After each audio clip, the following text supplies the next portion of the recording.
चला तर बालदोस्तांनो, वर्ग पहिलीची नवीन अभ्यासक्रमानुसार 8वी कविता आहे पहा. ए आई मला पावसात जाऊ दे. लेखक आहेत पहा वंदना विटणकर, लेखिका आहेत ह्या. आणि चला कविता गायन सुरू करूया. तुम्हीही माझ्या पाठीमागे ही कविता गायन करायची आहे. या कवितेनंतर आपण याच्यावरती काही प्रश्न तुम्हाला विचारणार आहोत. ते प्रश्नांची उत्तरे तुम्हाला देता आली पाहिजेत. ए आई मला पावसात जाऊ दे.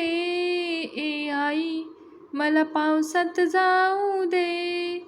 एकदाच ग भिजुनी मला चिंब चिंब होऊ दे. ए आई मला पावसात जाऊ दे.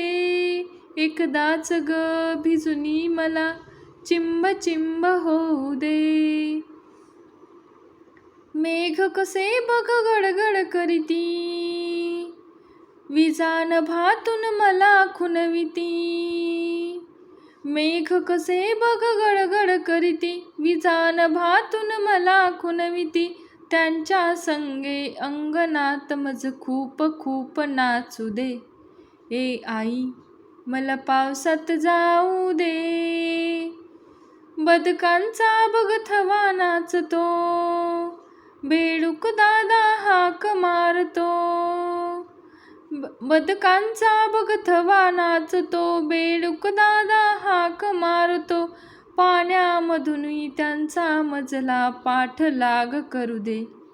ए आई मला पावसात जाऊ दे.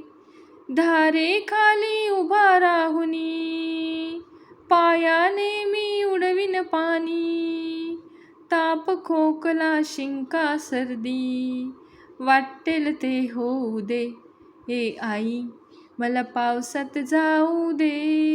एकदाच ग भिजुनी मला चिंब चिंब होऊ दे. प्रश्न आहेत पहा तुमच्यासाठी.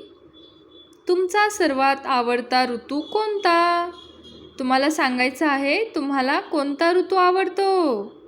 प्रश्न आहे पहा दुसरा तुमच्यासाठी. तुम्हाला पावसाळा आवडतो का? सांगा पाहू, तुम्हाला पावसाळा आवडतो का? प्रश्न आहे तिसरा. तुम्हाला पावसात भिजायला आवडते का? सांगा पाहू उत्तर. तुम्हाला पावसात भिजायला आवडते का? चौथा प्रश्न आहे पहा. पाऊस पडल्यावर परिसरात कोणते बदल होतात?